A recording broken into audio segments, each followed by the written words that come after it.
Good morning. This is Angela with today's Cup of Tea.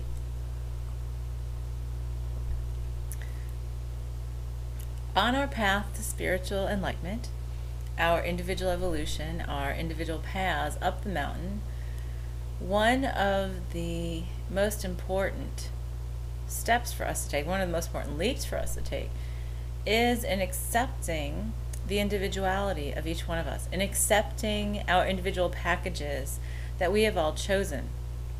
And the way I see it, it's sort of like any gift-giving occasion, whether it's a birthday or it's Christmas or Hanukkah or an anniversary or a wedding.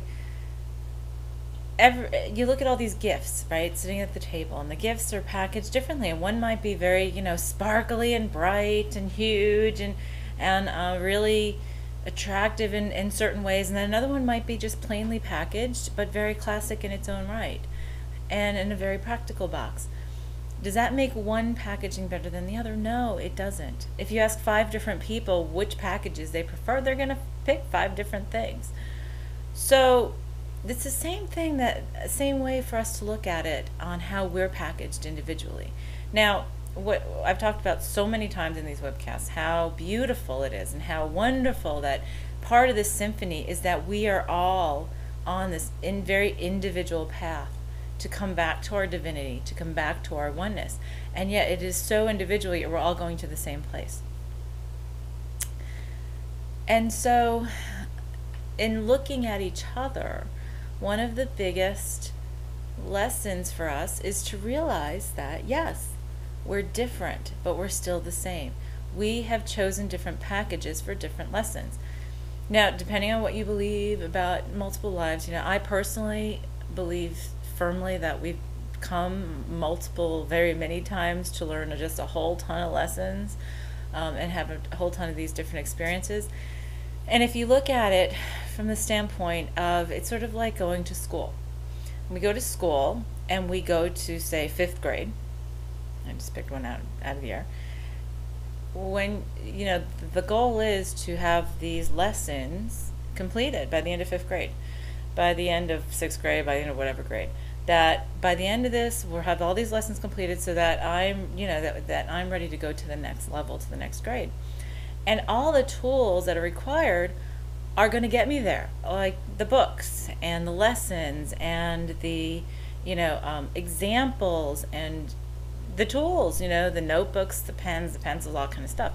All that's going to help me get there. So if you look at it that way, they're all in school, but we all have, we're all self-driven. We're all in our own class. We have our own class, we have our own grade, we have our own timeline on how we're going to get there. And we look at that's what we do in a lifetime, is that we have a set of lessons that we're here to learn individually. My lessons are going to be different from yours. That obviously we're going to come down and package ourselves differently.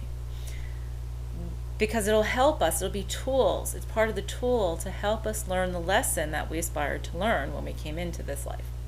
And we came into this incarnation, in this existence. So if you look at it from that perspective, then you realize that everyone is perfect, absolutely perfect, because first of all, we're all the divine, we're all part of the divine, and it's all coming back to that. We're all part of that oneness. And if we appreciate that, okay, this part of me, which is you, came to have these lessons, well, I'm, as this part of me, I'm doing these part of lessons, and you package yourself that way, and I package myself this way, and we're so perfect that we're going to learn these lessons because of how we packaged ourselves. How beautiful is that? So when you look at things from that perspective, then it's time to release judgment on how somebody else is packaged, on how they behave, on how they package their lives and package themselves. And we can notice that within ourselves, and sometimes it has to do with ourselves. Sometimes it's this implicit judgment that we have on ourselves, because we'll say, oh, those people are privileged to do this, but I'm not. And it's this judgment that you make, or saying, oh, well, yeah, well, it might be easy for those people, but it's like a lot harder for me. How many times have you done that to yourself? We are the worst critics of ourselves. Many times, even worse than having judgment on other people. And a lot of times, having judgment on other people is, most of the time, is a reflection of judgment on ourselves. So it's funny, it was a lesson that I had given my kids when they came into puberty and they were in middle school, which can be, some of the most challenging times. And I said, those who criticize you or put you down have self-esteem issues of their own, that they feel the need to make themselves feel better than you by putting you down. So, and that's just a little bit of psychology, but when we do that to other people, when we put other people down, when we criticize them, that's a criticism within ourselves. So it's funny. It all does tie back into this oneness and this whole coming back to oneness. And somebody asked me like last week, well, so if there is no judgment and there is no right or wrong, there is no bad and good, then how do we prevent, killing each other or doing nasty things? And I told them, well, if you truly come from love and you come from the perspective of oneness, then you are part of me. And why would I do anything to you except do the best and give you the best of me in the best way, in the highest and best, most positive way? So it's just a shift. It's a whole shift in our thinking, a shift in the way we act, and a shift in the way we look at each other. So part of the lesson for this week is to look at how you form those thoughts and how you think of those people, how you think of that group of people, or even those who you fear, because there are many who fear others, and it comes back to that Marie Curie quote, there's nothing in life to be feared, it's only to be understood. It's that there are different purposes driving every one of us. There are different cultural expectations. There are different things that we're working through. Again, it comes back to that individual lesson. So our behavior is always driven by something behind it. And if you don't understand that, it can be scary. It can be scary or intimidating to talk to somebody who you feel is more enlightened than you, but yet you don't understand all the work that somebody might be if they're further down the path. You don't understand maybe some of the work that they've done to get there.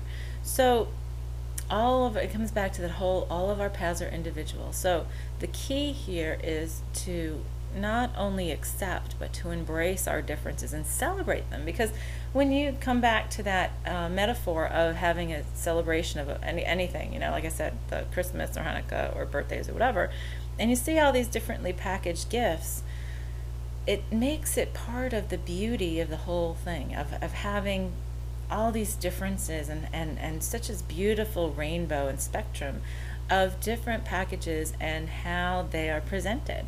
So your homework for this week is to notice when you do that in your life. Notice in your thoughts when you think those people or those kind of people do this, and make a judgment about it. Before you do that, step back and say, what can I learn from them? Because you know what? Part of the differences between us and the differences in our packaging is so we can learn from each other too. So I always find it fascinating to get input and insight on others who are on their own spiritual path and just their own individual experiences and how unique they can be and how we can learn from each other in those experiences. If we take the standpoint of that in every part of our lives and how we can learn from each other and from our differences come together and come back together as one and tapping back into our divinity, then that's really, the apex of the symphony as we are getting ready for that next version, that Earth 2.0 that I like to talk about. So before we go, we'll do the clearing for today, and that clearing is to get Creator's truth and understanding on differences, perspective versus truth. And we're going to release all beliefs that are related to making judgments or non-acceptance based on differences. We're going to pull all those beliefs that different people are bad, that people who are different from us are bad or wrong, or that there are people who are more right than others because of their packaging or because of who they are. We're going to pull all beliefs related to that. And in place of that, we're going to put in beliefs of I accept everybody as they are. I not only accept them, but I embrace them, and I celebrate our differences and people who are different and those who are different from me, as well as those who are the same as me. And I'll look for those differences to celebrate and enjoy them and come into full acceptance of all of those around me. And we're going to release, dissolve, resolve, release and clear and release all agreements, all etheric agreements that cause us to judge based on a packaging of somebody or some group. That, and we're going to find out how it serves us and how it serves us to be without that, how it served us to be, to have it, and how it'll serve us to be without that. To thank all parties involved, to clear the energy. This is very, very important, to clear the energy and the memory of holding those judgments and holding those feelings of non-acceptance of those who are different in any way. We're going to pull those out of the cell level. We're going to transform that to creator lights and back to creator. Close those receptors, open up new ones, and just saturate your cells with creator's unconditional love and unconditional acceptance of all of the whole oneness. And then we are going to get creators, we're going to get all the feelings from creator on how to accept others, on how to celebrate our differences, and all the feelings related to that. That I'm worthy to and deserving to, that I'm ready to, that it's possible, that it's okay and safe, and that I'm ready, willing, and able to. And I have that in my life right now. And I know how to be that way and feel that way right now. We're going to download all those feelings and clear it out of the, write it off as a completed experience in the Akashic Records, clear all the timelines and heal them to infinity in both directions, in all directions, and with the violet platinum flames, and then offer to any ancestors and descendants if they so want to accept this as well. So all you need to do is clear your mind, take a deep breath, and say yes, acceptance. And that's it. I'll see you later in the week. This is Angela, and today's a cup of tea.